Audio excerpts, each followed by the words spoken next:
সূরা আন-নাহল আয়াত নাম্বার ৯৭। আপনাদের সামনে তেলাওয়াত করেছি, প্রয়োজন হলে আরো কিছু আয়াত তেলাওয়াত হবে ইনশাআল্লাহ। আর জনাবে মুহাম্মদ রাসূল সাল্লাল্লাহু আলাইহি ওয়াসাল্লামের চরিত্র সংক্ষেপে হাদিসের অংশ আপনাদের সামনে তেলাওয়াত করেছি। এই হাদিস আর কোরআনকে সামনে রেখে খুব সংক্ষিপ্ত আকারে কিছু কথা বলার চেষ্টা করছি।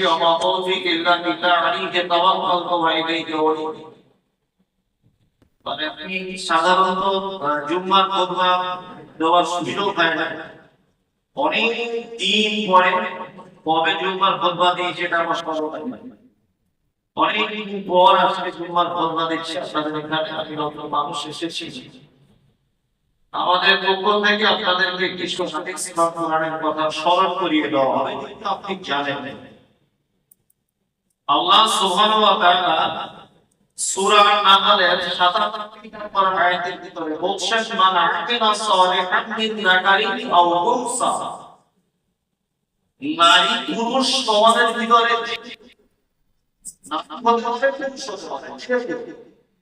যদি ভালো কাজ করে, ভালো আমল যদি করে, আল্লাহ তারপরে শব্দ ব্যবহার করছেন ইমানের অবস্থাতে। এখানে একটা কথা বুঝে নিতে হবে, যত রকমের ভালো কাজ, সমস্ত ভালো কাজের প্রতিদান আল্লাহ আপনি নাম করেছেন, আপনি আত্মস্থান, আপনি নাম করেছেন, আপনি নাম কি ময়মনসিংহ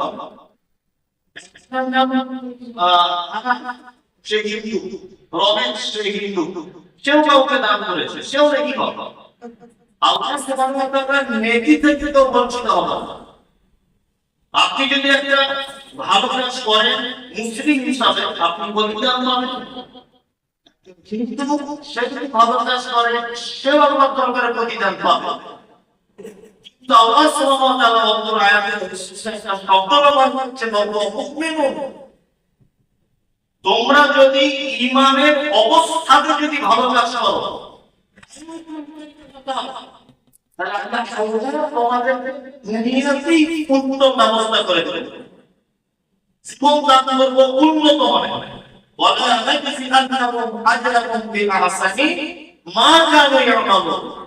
আর তোমরা যে ভালো কাজ করবে সেই ভালো কাজের থেকেও উত্তম প্রতিদান আমি তোমাদেরকে দেব, যে প্রতিদান সম্পর্কে তোমরা কেউ জানো না। আমরা যতটুকু জানি আগে ওলামাদের মুখে শুনেছি, ওয়াইনামা ওয়াকাতা ওয়া যাইতুনা ওয়া নাখলা ওয়া হাদাইনা ওয়া কুত্তা ওয়া হাদিয়াতা ওয়া হাব্বা।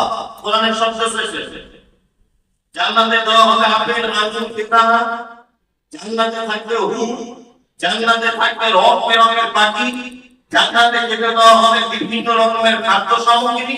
এগুলো আমরা আগে মনে করে শুনেছি। এখন ঘটনা হচ্ছে জান্নাতের সেই সামগ্রীগুলো কেমন এটা আমরা তো জানি।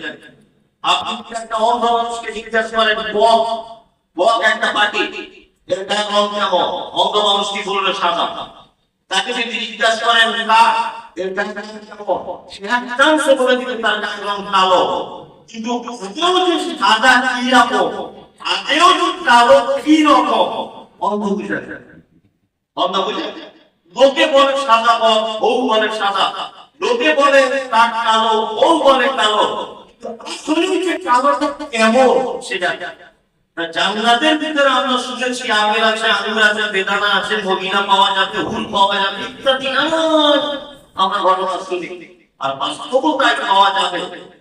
কিন্তু তারা যে কেমন, সে আপেলের যে কি স্বাদ, সে বেদানার যে কি কালার, সে কলা যে কেমন হবে, সে আনারসের টেস্ট যে কেমন হবে, আল্লাহ তাআলা বলেন মাকা বিআমালুন। কেউ জানে না, কেউ জানে না। আমার শুধুমাত্র ঈমানের অবস্থায় ভালো কাজ করবে তাদের জন্য আমি প্রস্তুত করে রেখেছি। আপনারা জানেন আমাদের মাঝে একজন নবী ছিলেন, নবীর নাম হচ্ছে মুহাম্মদ সাল্লাল্লাহু আলাইহি ওয়াসাল্লাম। মুহাম্মদ সাল্লাল্লাহু আলাইহি ওয়াসাল্লামের আপন চাচা, তার নাম আবু তালিব। খুব মনোযোগ দিয়ে শুনবেন, আমি বলেছি এর আগে সব বক্তব্য শুনেছেন, তারপরে এক একবার মুখে শুনতে এক এক রকমের লাগে, এছাড়া আর কিছু নয়।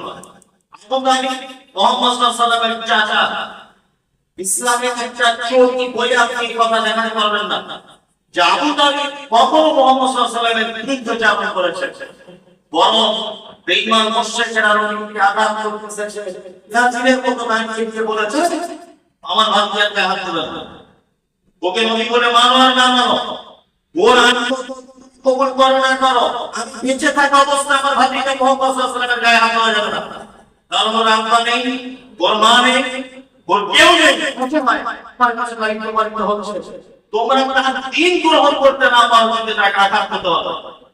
কখনোই গায়ে কাজ করতে দেননি। আল্লাহ রাসূল চাচা যতদিন বেঁচে ছিলেন, চাচা মারা যাচ্ছে, বিছানায় শুয়ে আছেন, আল্লাহ রাসূল গিয়ে বলছেন চাচা একবার তুমি শুধু বলে দাও লা ইলাহা ইল্লাল্লাহ, আল্লাহর দরবার আমি তোমার ব্যাপারে সুপারিশ করে তোমাকে জান্নাতে নিয়ে যাওয়ার দায়িত্ব নেব। চাচা ভাতিজার কথা চলছে, ইমামদের সরকার আপনি এখানে আপনার হাতে এক দল করতেছে, বলছে আবু তালিব সারা জীবন তুমি আমাদের 360টা দেবীর পূজা অর্চনা করবে, আর শেষ বয়সে ভাতিজা ইসলাম গ্রহণ করে মরবে। কথাবার্তা চলতে চলতে এক পর্যায়ে চাচার টাইম শেষ, চাচা পৃথিবী থেকে চলে গেলেন। আল্লাহ নিজের জবানে বলছেন যে আমার চাচাকে জাহান্নামের সবথেকে হালকা যে আযাব, সে আযাবটা আমার চাচাকে দেওয়া হবে। আধুনিক তৈরি করা জুতো আমার চাচার পায়ে পরিয়ে দেওয়া হবে, তার কারণে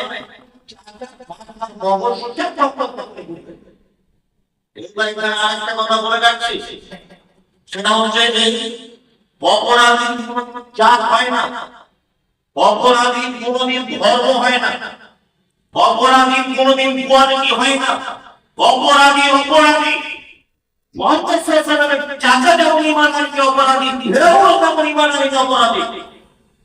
মুহাম্মদ সাল্লাল্লাহু আলাইহি ওয়াসাল্লামের চাচা যেমন ঈমানকে আবু লাহাব কারণ বলেননি, কি অপরাধ করেছিল, কিন্তু মুহাম্মদ সাল্লাল্লাহু আলাইহি ওয়াসাল্লামের চাচার ব্যাপারে শুধুমাত্র পায়ে আঘাত দেওয়া হবে, দেহে আঘাত দেওয়া হবে না। কারণ এটা আল্লাহ মনে হয় বলেছে কি জানি না, আগে পর্যন্ত ওই বক্তার উপরে যা বুঝতে পারলাম সেটা হচ্ছে এই শুধু চাচাকে নবীর এই সম্মানার্থে আযাব নিয়ে দেওয়া হয়েছে যে মুহাম্মদ সাল্লাল্লাহু আলাইহি ওয়াসাল্লামকে ছোট বানাতে চাচা কোলে করে নিয়ে বেরিয়েছেন, আর আল্লাহ নবীকে কোলে করে নিয়ে তার নবীকে নিয়ে ঘুরতে বেড়াতে শরীরের যে সমস্ত অঙ্গগুলো ব্যবহার করেছেন, আল্লাহ সুবহানাহু ওয়া তাআলা হয়তো চাচাকে এই মৌলকে আল্লাহর কাছে বিশেষ করে দেওয়া হয়েছে। কিন্তু নবী এতটুকু সম্মান আছে যে তুমি ঈমান আননি, কিন্তু আমার নবীকে তো কোলে করে নিয়ে মানুষ করেছো, এই জন্য তোমার পায়ে আপন যাবে না, শুধু পায়ে আপনার জুতা পরিয়ে দেওয়া হবে। সম্মানিত উপস্থিতি, আপনাকে আমি যেটা বলতে চাইছি সেটা হচ্ছে যে ঈমান এমন মূল্যবান জিনিস, এটা না থাকার কারণে নবীর আপন চাচা পর্যন্ত বাঁচতে পারছে না। আল্লাহ জাহান্নামের ভিতরে তাকে আযাব ভোগ করতে হচ্ছে, নবীর চাচা পর্যন্ত কোন রকমের শাস্তি হচ্ছে না। আপনারা জানেন আমাদের মাঝে একজন নবী ছিলেন, বিখ্যাত নবী, যে নবীর ব্যাপারে কোরআনে শব্দ এসেছে বিজ্ঞাপনা হারা, দিন রাত তিনি বয়স থেকে 9.5 বছর আল্লাহর কাছে মানুষকে দাওয়াত দিয়েছিলেন। ওনার নাম কি? নূহ আলাইহিস সালাম। নূহ আলাইহিস সালাম, নূহ আলাইহিস সালামের 4 বেটা, শুনে রেখেছেন, হাম, শাম, ইয়াফাস, কেনান, 4টে বেটা। নূহ আলাইহিস সালাম যখন দরবারে পরীক্ষা করলেন, আল্লাহ আমার জবানে লোকনাথ পয়দা হচ্ছে, তার মানে তোতলা কথা হচ্ছে, আমার এত বছর বয়স, আমার বাড়িতে দর্শন হয়ে যাচ্ছে, আমি চলাফেরা করে তখন হয়ে পড়ছি, চোখে মন দেখছি, নয় নিয়ে জাতির ব্যাপারে যে সিদ্ধান্ত নেবে সেই সিদ্ধান্তে একেবারে অটল থাকবো। তাই 9 বছর দাওয়াত দিয়ে ঈমান এনেছে কতজন? কেউ বলছে 40 জন, কেউ বলছে 60 জন। 9.5 বছরের কারণে 40 থেকে 60 জন মানুষ ঈমান এনেছে। আল্লাহ সুবহানাহু ওয়া তাআলা বলছেন যে তার একটা আসলে আমার আযাব চলে আসুক তোমার, না মেয়েরা দেখতে পাবে চুলাতে রান্না করে, ওই চুলার ভিতর থেকে পানি